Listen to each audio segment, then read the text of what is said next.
దేశంలో అశాంతి లేపాలని,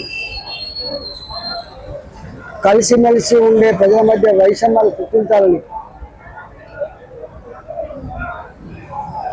డిస్టర్బ్ చేయాలని చెప్పి ఏ మూర్ఖపు ఆలోచనతో పనిగట్టుకొని పగడబందీగా కావాలని ఆలయాల మీద దాడులు జరుగుతూ ఉన్నాయి. ముత్యాలమ్మ ఆలయం, ఇవాళ కట్టమైసమ్మ ఆలయం, అంతకుముందు పదుల సంఖ్యలో హిందూ దేవాలయాల మీద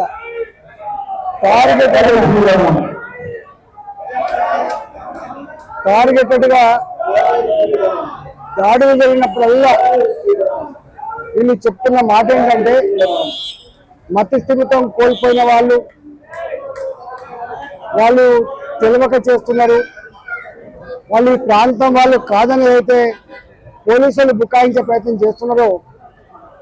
నేను ముత్యాలమ్మ ఆలయం అప్పుడు కూడా చెప్పిన, ఇదేదో మతస్థిమితం ఉన్నవాడో పరాయి ప్రాంతం వాడు చేస్తున్నది కాదు, ఇక్కడి వాళ్ళ సహకారంతో పగడబందీగా ప్లాన్ ప్రకారంగా కొంతమంది రెచ్చగొట్టడం వల్ల చేస్తున్నటువంటి చర్యలు ఇవి.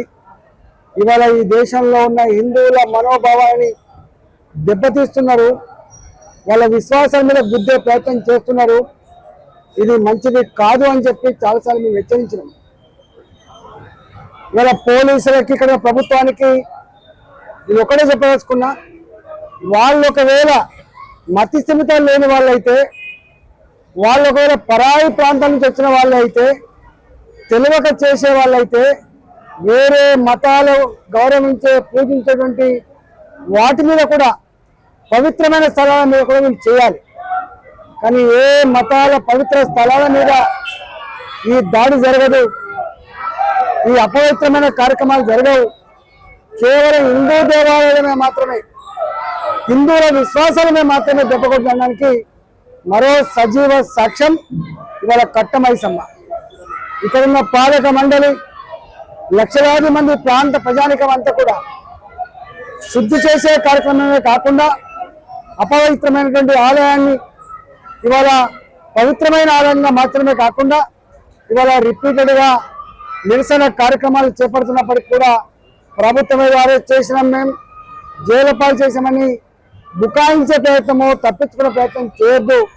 ఇలాంటి వాటి మీద సమగ్రమైన విచారణ జరిపించి, దీని కారకులు ఎవరు, దీన్ని ప్రోత్సహిస్తున్న వాళ్ళు ఎవరు, దీన్ని ప్రేరేపిస్తున్న వాళ్ళు ఎవరు, దీనికి ఫండింగ్ చేస్తున్న వాళ్ళు ఎవరు, దీన్ని ఎన్నుకున్నటువంటి పెద్దలు ఎవరు, అవన్నీ కూడా బయటికి రావాల్సి ఉన్నది.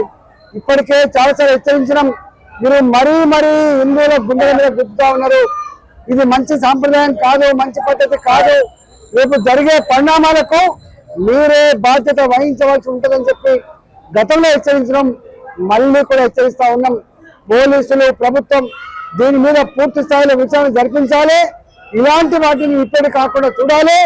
హిందువుల మనోభావాలు కాపాడాలని చెప్పి ఈ సందర్భంగా ప్రభుత్వాన్ని హెచ్చరిస్తా ఉంటాం.